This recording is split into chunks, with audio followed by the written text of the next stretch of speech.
Hi everyone, let's take a look at example 3. So example 3 starts off with this scenario. An open top rectangular box, whoops, is constructed from a 10-inch by 16-inch piece of paper, or cardboard, excuse me, by cutting congruent squares from the corners and folding up the sides.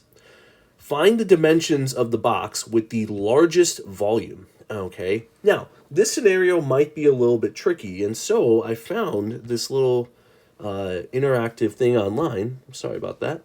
Okay, so this is giving you a sheet of paper, right? That's 8.5 by 11. The dimensions don't matter. It's the idea I want you to take away from this, right?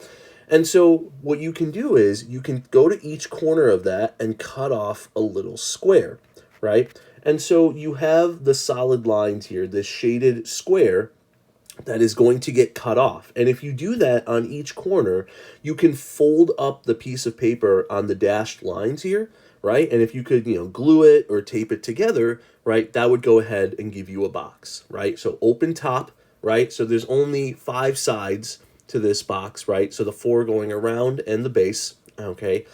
And our goal is to figure out what should the size of those squares be so that this box has the maximum volume. Okay, right? So that's what we want to try to figure out. All right, so should it be a very small cut, right? Should it be kind of in the middle? Should it be a very large cut? Probably not. Okay, so let's go ahead and take a look. So in our question, the piece of cardboard we're told is 10 inches by 16 inches. Okay, so excuse me. So that's what I start with here. All right. And now I'm trying to figure out the dimensions of the box, but what I also don't know is what should the size of the cuts be, right? What should the size of the squares that I'm cutting off from each corner be? And so that's all the X's you see in my picture, right? So those are where I would cut it off and then I would fold up the flaps and get my box. Okay. So I want to know, right, how do I get the largest volume for my box? So we're going back to geometry, right? My primary equation is volume. So what's the volume of a rectangular prism, aka a box, right? It's just length times width times height, okay? And now what I'm going to do is I'm going to rewrite length, width, and height, all of them in terms of x, okay?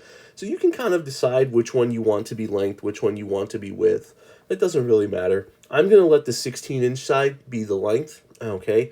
And so if I think about it, right, what is the part that's getting cut off from the 16 inches? There's a little portion of X on the right side. There's a little portion of X on the left side. And so the length is actually just the part in between those, right? So my length is 16 minus 2X. And now I also went ahead and just combined this with my inequality, right? I have to have a length, right? I can't have a box without a length. And so whatever this value is, it has to be greater than 0. Let's do the same thing for the width. So I'm using my 10-inch side from that. So I'm cutting off X, inches from the top. I'm cutting off X inches from the bottom. And so the width of my box would be this part in the middle, which would be 10 minus 2x's. And again, that has to be greater than 0. Excuse me. And now the last part here, the height of the box, this can be a little bit tricky, right? But if you fold up the flaps, right, the height of the box is actually going to be the length of one of these dashed lines, right? Because if you're folding it up there, right, so all of these dashed lines I drew here, because remember, this is all squares I'm cutting from the corners, right? So all 4 sides here are X, right? And so each of these dashed lines is X. So if I fold this flap up, right, the height of the box is actually just going to be X units. And of course, this is a physical box, so that has to be greater than 0 as well. Okay, so now I have length, width, and height all in terms of X, right? Let's go ahead and plug them back in so I get my volume as a function of X. So my primary function is v of X equals my length, 16 minus 2X, times my height, 10 minus 2X, or excuse me, times my width, times X, which is my height. Okay, now I know some of us struggle with identifying the product rule, right? And so to avoid that, right, let's make sure we distribute this first before we find any critical numbers, okay? right? Because if you don't distribute, you have to do the product rule, right? And also, if you distribute, you get just a nice, easy polynomial, right? Excuse me. So you get v of x is 4x cubed minus 52x squared plus 160x. Okay? Okay, so let's do domain. So again, remember, it's your choice. First derivative test, second derivative test. Whatever you feel comfortable with. That's not my decision for you to decide. You know what I mean? Like, you get to pick what you want to do. Okay? So I'm still going to start off with domain. Now, if I take a look at my length and width, there's two inequalities there, right? 16 minus 2x has to be greater than 0. I'm going to do a little mental math. If I solve that for x, I would get x is less than 8. But if I do that for the width, 10 minus 2x, right? If I set that greater than 0, I would get that x is less than 5. So if x has to be less than 5, it automatically has to be less than 8. So I'm just going to choose the 5. And so I also know x has to be positive, and so my domain is 0 to 5. Okay, critical numbers time. So take our volume function, right? Let's take the derivative. Just some power rule. 12x squared minus 104x plus 160. That's my v prime. Set this equal to 0, right? And now, I'll tell you right now, don't be surprised if you have to do a little quadratic formula here and there.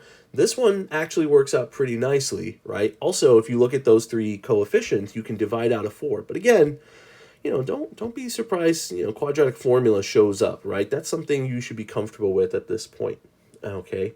But I'm going to take out a 4, and so we get 3x squared minus 26x plus 40, and good news, this actually does factor for us, which is excellent. We get 4 times 3x minus 20 times x minus 2. So if I set those each equal to 0, I get x equals 20 thirds and 2, right? Those are my critical numbers, right? Wrong. So again, this is another reason why finding domain is important, right? 20 over 3 is 6 2/3, right? So 6 2/3 is not in my domain, right? So think of it with the width, right? I can't cut off 6.6 repeating inches from each side of this width, right? I would have a negative width for my box. I could do it for the length, right? But, you know, so we were saying earlier, right? X can be less than 8 for the length, but it has to be less than 5 for the width. And so, yes, 20 thirds is a solution, but it is not a critical number. Okay, and then we had a nice polynomial, and so that's never going to not exist. Excuse me. So now, your choice. First derivative test, second derivative test. What do you feel comfortable with? I like second derivative tests. So, and again, it's nice with polynomials, right? V double prime, 24x minus 104. I'm going to plug my critical number into that, right? And so 24 times 2 minus 104, that's definitely a negative. So concave down at a critical number, so x equals 2 is my maximum, right? And now we have to remember to answer the questions, right? Find the dimensions of the box with the largest volume, and we have units, 10 inches by 16 inches. So we know x is 2, excuse me, so length is 16 minus 4, so the length is 12. Width is 10 minus 4, so the width is 6. And the height is just x, and so the height is just 2. All three of those need inches. Okay. And that is it for example 3. So I'll see you next time for example 4.